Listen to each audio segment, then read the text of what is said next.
শুভ সকাল বন্ধুরা। তো আজকের সকালটা দেখে তো মনে হচ্ছে ভালোই যাইব। আকাশে মেঘ আছে, তারপরেও রোদ উঠছে।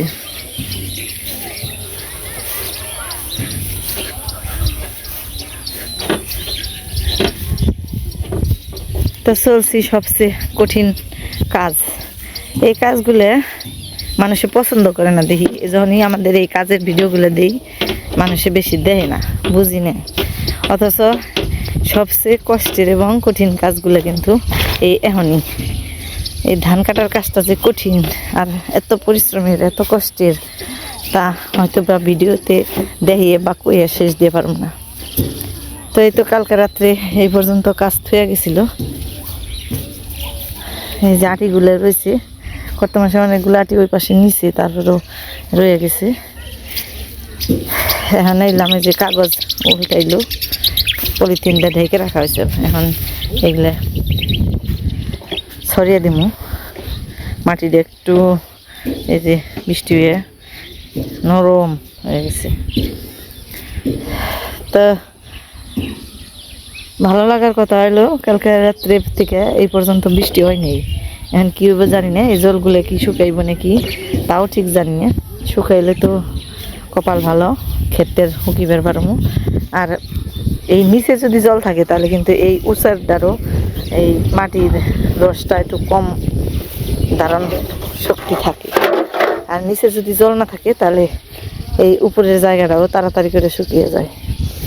তো যে দেখেন একদিকে তো বৃষ্টির ভাব, তারপরে মানুষ কিন্তু ধান কাটা বাদ দেয়নি, কারণ ওই যে যেগুলো পইরা গেছে জলের মধ্যে ওগুলো তার কী করবো, ওগুলো তার রাখা যায় না, নষ্ট হয়ে যাইব। তো ওগুলো কাটাকাটিও শুরু করছে। এটাও সরাইবে না, এটাও সরিয়ে নেবে তাহলে এখন যে এটাও সরামু। তারপর এডি আগে সরিয়ে দিই, তাই না? এডি আগে সরাই, ওডি পরে রোদ উঠলে তারপরে সরান যাবে না। এডি তো একবারে ভিজা ধান।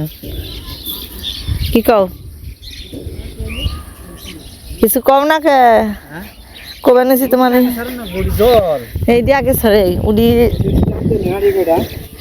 ওডি যদি ভিজা থাকে রোদ থাকে তাহলে ওডি সরান যাবে না। ওডি আজকে বেতে নিয়ন যায় নাকি, বেতে নিয়ে পারলে তো বেতে গেতো, তাও এডি একটু পাতল করে দেন কিন্তু। এতগুলো ধান দেখেন কেমনি করে এনে রোদ না উঠলে কি কোনো উপায় আছে?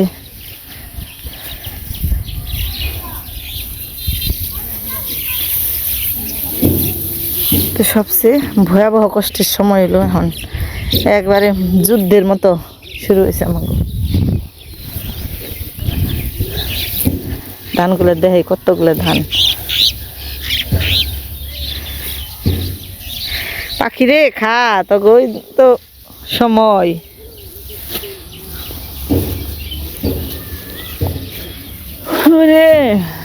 এদিক একবারে নিয়ে যাবে গা।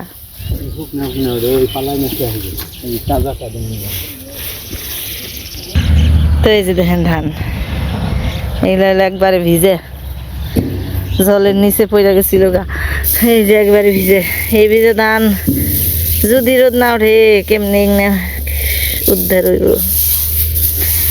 চিন্তায় রাত্রে ঘুম ধরে না, খাওয়ান দাওয়ান সব বন্ধ হয়ে গেছে গা।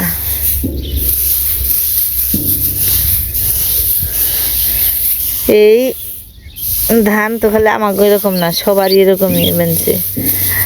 তাহলে মানুষ তো চিন্তা করে না যে এই ধান যদি আমরা ঠিকঠাক মতন ঘরে উঠিবেন না পারি তাহলে কিন্তু দেশে দুর্ভিক্ষ জারি হয়, দুর্ভিক্ষ দেখা দেব। আরো শান্তি খাওয়ান, পেটে যদি খাওয়ান থাকে তাহলে কিন্তু সব কিছুই শান্তি। মেজাজ ঠান্ডা থাকে, সব ঠান্ডা থাকে। পেটে খাওয়ান না থাকলে সব অন্ধকার। আর এই খাওয়ানি এখন জলের তলে যাবে নাকি, তো এগুলো সরে সরে দিয়ে নই উঠিয়ে দিব না, উঠিয়ে দিবেন নাকি প্রস্তুত আমি। ধরো বান্ধে নাও, এই যে উঠে দিলাম, ওই যে ওই কাঠবাগানের ওইখানে নিয়ে রাখতে নিছি। এদিকে তো সব জলই। তো এই তো যে অল্প কিছু ছড়িয়ে দিলাম। আবার সূর্যের তো তাপ দেখা যায় আবার অন্ধকার হয়ে যায়, ঠিক বোঝা যায় না ভালোভাবে উঠবো নাকি, গ্যারেন্টি নেই। এমনিকে অল্প কিছু দিলাম, ওই নিটেও নিমু, এইটি চাপামু মানে থুবামু একটু নাড়াচাড়া দিয়ে, তারপর আবার এই জায়গা থেকে আবার ছড়িয়ে দিমু। এইরকমই করার লাগবো সারাদিন, আর কি করার, যেন উপায় নেই, একভাবে তো রক্ষা করার লাগবো। বাতাস আছে সুন্দর।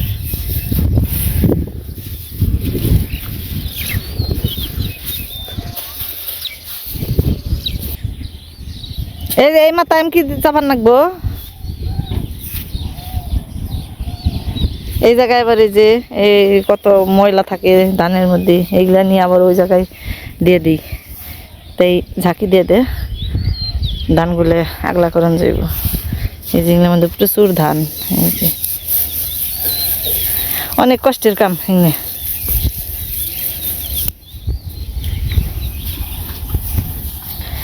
আজকে বুঝলাম ঠিকই, এই চাক্কার মধ্যে বুঝাই ধান এলো। এতদিন যে খালি কইছ যে কয়টা জানি 14টা গাদা মেরে একটা কৃষক বানাইছে, এইবার সার্থক হইল কথাটা, এতকাল সার্থক হয়েছিল না, বুঝছ? আসো কে খালি যেটা কথা কও।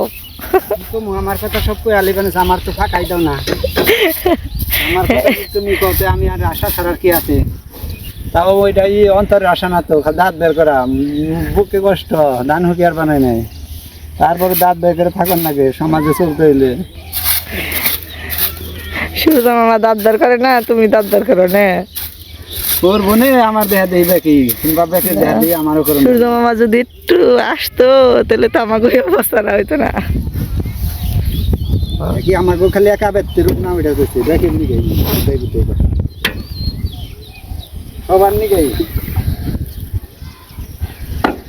দেখ আশা ভাঙবে বলে ঠিক এনে সরিয়ে দিলে তাও ওডি নেটটা এইবেনি এন্দরে পোকা, বৃষ্টি, পচা, ব্যক্তি পচা, এই যে শত্রু নানান ভাবে পোকা ওদেরছে, জলে খেবে নিছে, ইন্দুরে খেবে নিছে, আসে খেবে নিছে, কবুতর সেরম মুরাই না, তেলে ইন্দুরে ই করছে, তাহলে কোন মুরা ধান তুইবা কোনে আড়ি তুইবা কোনে, এই নেট নতুন নতুন নেট গুনারে কাইটা শেষ দিবেন ইন্দুরে, এত সব কিছুতে যদি জ্বালাই তাহলে তো পারন মুশকিল। কান্নকে পারবা? হ্যাঁ কান্নকে পারবা? আমাকে ব্যাগই পারো, আমার মেশিনের পারানোর দরকার নেই। ইন্দুরে যদি জ্বালাই তাহলে তো মহা বিপদ।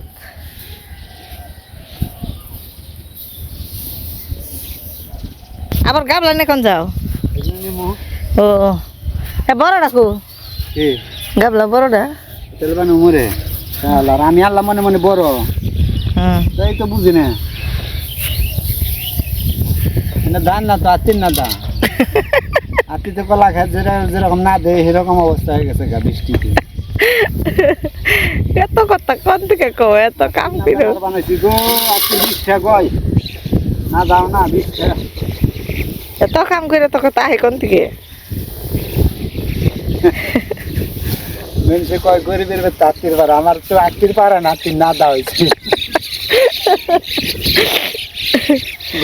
বাবারে শালিকে রালিকে পাক পাকালি নে আনন্দের আর সীমে নেই। আমাকে সে কষ্ট, আমাকে কষ্ট, পাক পাকালির কত আনন্দ।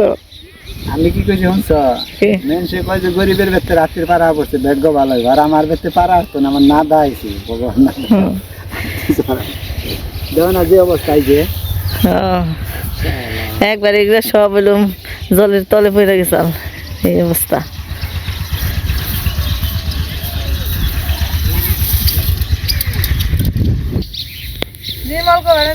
কাকি এত দানি শুকায় না, এত রোদ বারে বারে গাড়া দেয় না, গাছলে ধান শুকাইব না।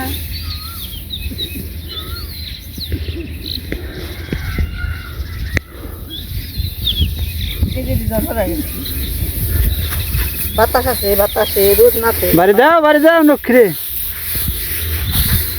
মানে ঘাট পার্ক বানাইছি।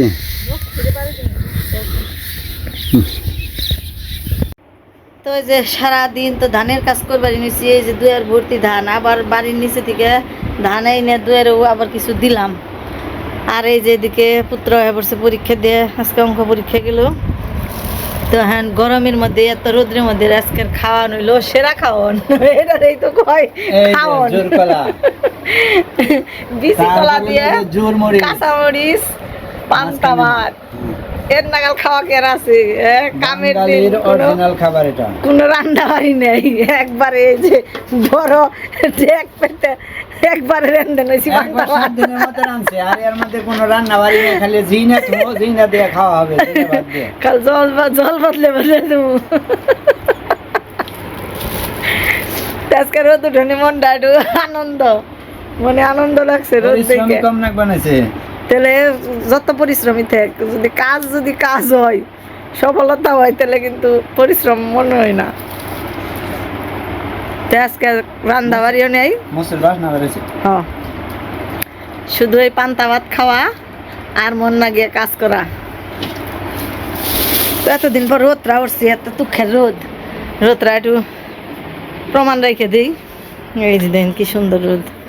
ওই মাঝখানে ধানগুলো বাতাস দিনের ধান, মানে উড়াইছি। আর এগুলো হলো বাড়ির নিচে আসিল, ওইখান থেকে কালকে কিছু আনছে, যারা কাজ করছে তারা এনে দিছে। আর আজকে কর্তামশাই আনছে 3-4 সারা বস্তা, তাই না দিয়া আছে। আজকে সন্ধ্যাবেলা এগুলো উড়িয়ে ওই একসাথে করে আর ওই ডির সাথে, তারপর আবার আরেক রোদ দিয়ে ভালো করে মশমশা করে শুকিয়ে তারপরে গোলা উঠান লাগবে। তো এরকম রোদ থাকলে কাজ করে সার্থকতা আছে, কষ্ট মনে হয় না। তো এখন হয়তো ভালো থাকলে থাকতে পারে, কোন যায় না, তারপরেও নিজেকে কাজকর্ম তো গুছিয়ে এরকম রাখবো। এখন খাওয়া দাওয়া করে তারপরে যে এইডি উঠামু, মানে এইডি এরকম করে থুবামু একসাথে জড়ো করে, তারপর জানো বাড়ির নিচের ধান, কালকে যে ধানগুলো ভিজা ধান কাটছে, ওই ধান 2বার উঠাইলাম, 2বার এরকম থুবিয়ে আবার দিয়ে একটু জল ঝরঝরা করবা নিচ্ছি। তো অনেক পরিশ্রম। চৈত্রি মাসে মোয়া দিছিল, খই মোয়া দিছিল মা পাঠিয়ে, এই খই মোয়া আর খাওয়া হয় নেই, খাওয়ার সময় হয় নেই। এখন কামে নাকছে, কামের দিনে কামে নাকছে খই মোয়া। খই দিমু মানুষের জল পানি মোয়া খায়, পান্তা ভাতে মোয়া জীবনে কেউ খাইছে জানাবেন। এখন কি মানে খাও না, তা তো নেংকে রান্না আবার বানাই নাই, যা আছে তাই খাই এই বাসন রাখবো। খাই না তা ঘর বুঝাই খাই না তা, ওই তো তেলে যা আছে তাই সে জল পান খাই, আমি পান্তা খাই, দাও খালি যা আছে তাই সে। সবাই তো ভালো ভালো খায়, এরকম খাওয়ান কেরা খায় তাই কও? তার মধ্যে এত পরিশ্রম করে, পরিশ্রমের খাওয়াই দেয় না রে, কিন্তু শরীর ঠান্ডা রাখার খাওয়া। আমি তোরে দিমু কাটা অল্প দেই না, তুই তো খালি জানার নইছ, তোর দিদি আখিতে কাম করে দিছে,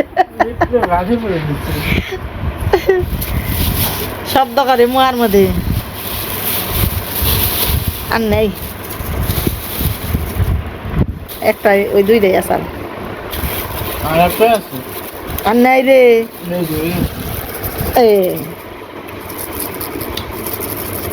তোমার নিয়ে গেছে আমার নিয়ে গেছে। তবে বিচার করা হলো কথা না, খুব মিষ্টি, বৃষ্টি কম, হালকা পাতলা বৃষ্টি। খাওয়া কিন্তু বিছা কলাই উত্তম খাওয়ার নিগে।